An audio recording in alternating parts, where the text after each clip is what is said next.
When you hear the name Xerxes I, king of Persia, what comes to mind? Probably a one-dimensional villain, right? The guy who got beat by 300 Spartans? But what if that simple story misses the real point? What if behind that all-powerful crown was a man who was absolutely crippled by insecurity? Okay, so this is the story everyone knows. A storm rolls in and wrecks his massive pontoon bridges crossing the Hellespont Strait. And Xerxes, well, he loses it. He doesn't just have the engineers beheaded. Oh no.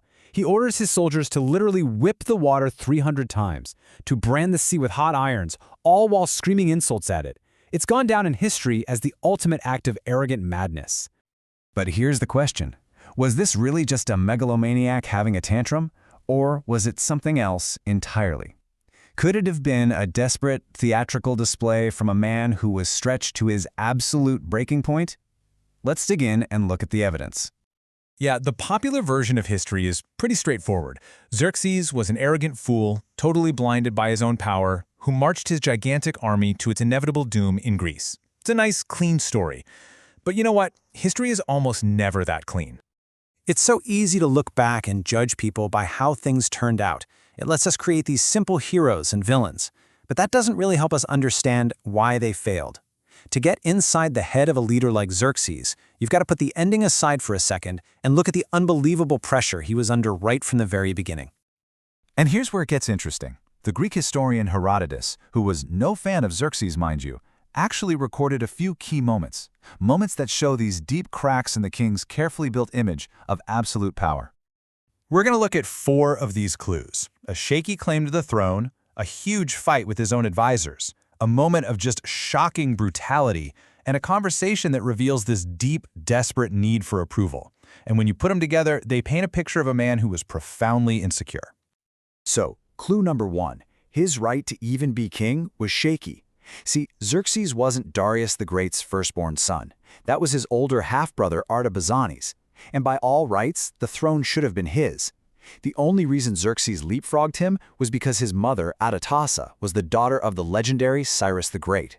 So from day one, there were whispers, you know? He wasn't the rightful heir, he was just the politically convenient one. And this brings us to clue number 2, which shows you just how weak his authority really was. When Xerxes first proposed invading Greece, his war council was totally split. The younger guys, they were all for it. But the old guard, his father's experienced, trusted advisors, even his own uncle, they were dead set against it. They remembered the first disastrous invasion. So Xerxes couldn't convince them with logic, so he resorted to a trick. He claimed a god came to him in a dream and demanded the invasion. Think about that. He had to invent a message from God just to get his own way. Now this one is genuinely disturbing. While on the march, a solar eclipse happens, a terrifying omen in the ancient world, and it freaks out his army. A rich Lydian nobleman who'd been a huge supporter of the war comes to Xerxes and politely asks if his youngest son could be spared from service, just to make sure his family line continued. Seems like a reasonable request, right? Well, Xerxes' reaction was pure, unhinged rage. He had the man's eldest son arrested, killed, and then had his body cut in half. And then he forced his entire army to march between the two pieces. That's not the act of a confident leader. That is the lashing out of a man who is terrified of losing control. Okay, clue number 4. Right before crossing into Europe, Xerxes has a little chat with Demaratus, an exiled Spartan king who's in his camp.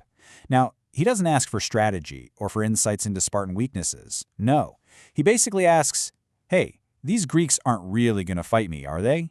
I mean, my army is so huge, it's impossible for me to lose, right?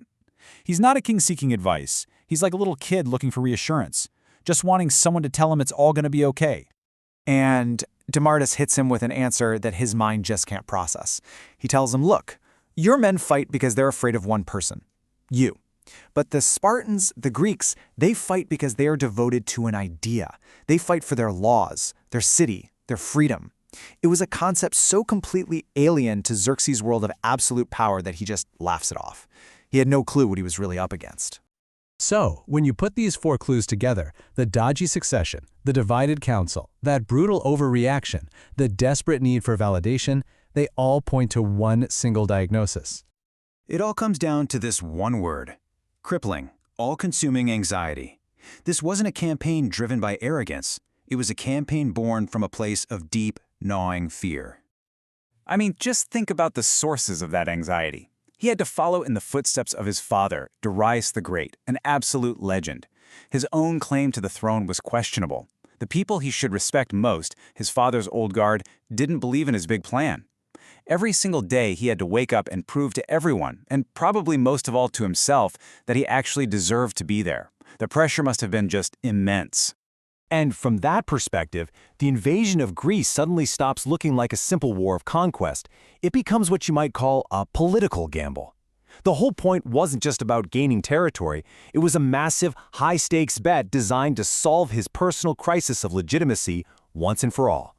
See, he wasn't just trying to conquer a country. He was trying to conquer his own inner demons and lock down his place in history. This gamble was set up to solve 3 specific problems for him, all at once. So, if he won, 1, it would prove he was divinely chosen, which would shut down all those questions about his succession. 2, it would completely silence the old advisors who said it was a stupid idea. And 3, and this is the big one, it would let him do the one thing his legendary father couldn't. It would finally let him step out of Darius's shadow. It was the perfect all-or-nothing solution to every single one of his anxieties. But that's the thing about high-stakes gambles, isn't it? When you bet everything on a single outcome, and that outcome doesn't happen, the collapse is catastrophic. And that is exactly what happened. The invasion was an unmitigated disaster. The defeats at Salamis and Plataea, they weren't just military losses, they were a total takedown of his entire reason for being king. The gamble had failed, and it completely broke him. And this reveals a tragic pattern that we see all through history. You can draw a straight line from Xerxes to Emperor Yang of Sui in China centuries later. Both started out as these ambitious young rulers.